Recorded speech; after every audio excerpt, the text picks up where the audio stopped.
Next to dirty tricks in politics, specifically the controversy over Cambridge Analytica, the consultancy firm that used personal data gleaned from Facebook to influence votes. The company has now been investigated in Britain and the United States, while tonight the chief executive has been suspended. Meanwhile, the value of Facebook shares has plummeted amid awkward questions about why it didn't do more when it discovered the unauthorised collection of personal information. What's it all about? Here's Richard Downs.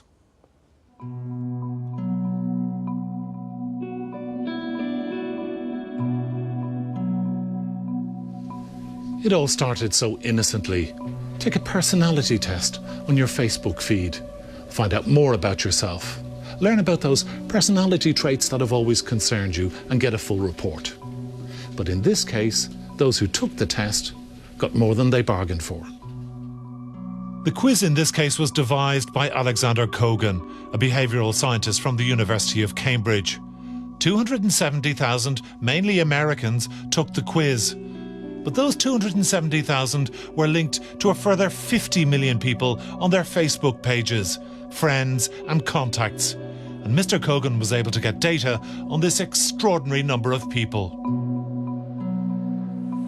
The key allegation is that he took this information and sold it to this company, Cambridge Analytica, where they built a powerful computer program to target individuals.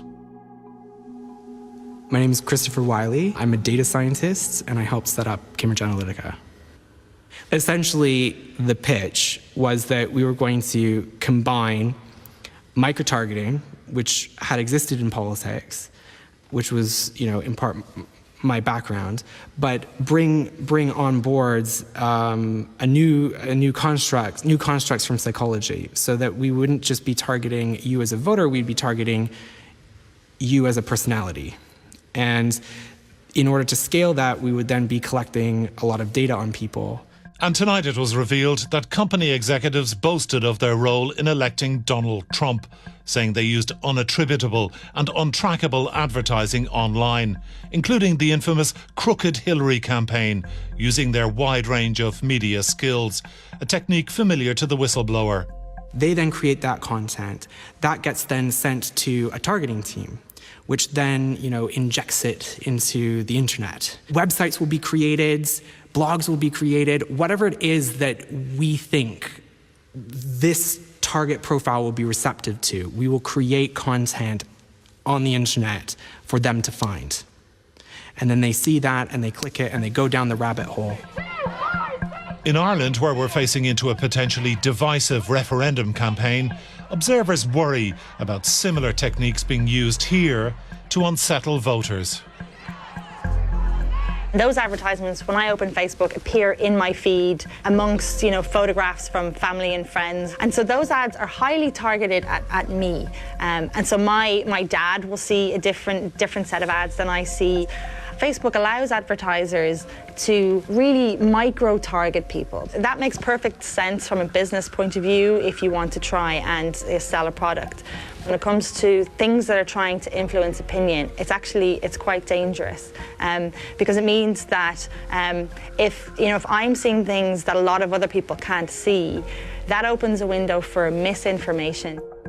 Senior Facebook executives maintain that no law was broken. This was unequivocally not a data breach. The relevant House of Commons committee has summoned Mark Zuckerberg to explain Facebook's role in all of this, even as a second whistleblower says that many more companies have used the same techniques as Cambridge Analytica to access hundreds of millions of users. Ireland, the international headquarters of Facebook, Google, LinkedIn and many other global giants, is intrinsically involved, and we're also at the crossroads of two different approaches to personal data. The US traditionally has had a very open attitude to personal data and how it's used. Historically, in Europe, we've had a much more cautious approach because of our history, particularly of Nazism and fascism. So I think it's only a matter of time before we reach a crisis point where it becomes impossible for either the US to sustain its attitude to personal data or for us to maintain our fundamental right to data protection. Cambridge Analytica have suspended their chief executive as the furore over data use reaches new heights. Richard Downs reporting. I'm joined now by cyber psychologist Dr. Mary Aiken and by Hugh Jones, Chief Privacy Officer of Sytorus Data Protection Consultancy. Mary Aiken, I'm sure there's lots of people that are sitting at home wondering about their Facebook account and wondering how worried they should be by all of this. Well, they should be worried. I mean, this is a socially engineered attack on a national scale. This is what we call psychological operations, or PSY-ops. And effectively, this is what, general population is being exposed to. These social media companies, they are weapons of mass distraction. Indeed. Now, Cambridge Analytica, the people involved in the secret filming, we saw them talking about dropping the bucket deeper into the well than other people to get more information. What exactly is it that they would be looking for, and how would they be using that information? Well, it's sort of it's psychometric profiling. So there are very few people worldwide who really understand this area. I'm one of them. The other people you are working in cyber war labs are working for private industry.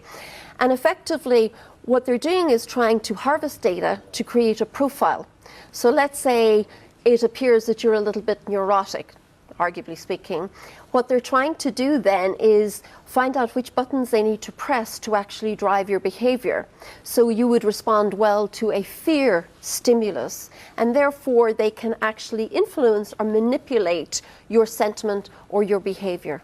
Does this actually work, though? Because I noticed there's been a lot of commentary that Cambridge's first client was Ted Cruz, who obviously is not the President of the United States. Now, it worked for Trump, it didn't work for Cruz. Well, I suppose it depends on the level of engagement. It depends on the candidate as well. And it depends on a temporal aspect, a moment in time. And it depends also on whether you have a candidate who's prepared to go down that rabbit hole of hate speech, of racism, which not many candidates would be prepared to do. Hugh, we know social media companies collect information. We know that advertisers use that to micro-target people. We know lots of companies use data analytics. So how is this different? It's I suppose, the application of it. It's not different from the point of view of the appropriate manipulation, the appropriate deployment of technology to understand data, to analyze it, to segment it, to profile the audience, and then to anticipate their performance, to anticipate their response to particular stimuli, just as Dr. Mary mentioned. What's different, I suppose, is that, on a semantic point, it's the distinction between influence and manipulation. One campaign's influencer is another campaign's manipulator.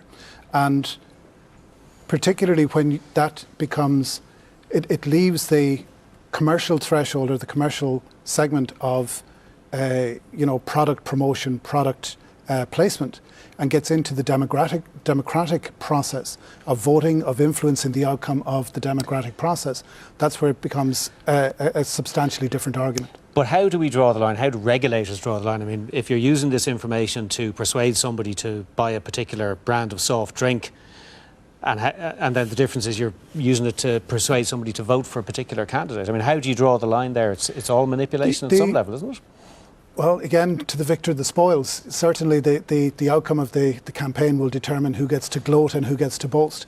The bottom line is, and you're probably aware, there's new regulation coming out now on the 25th of May of this year.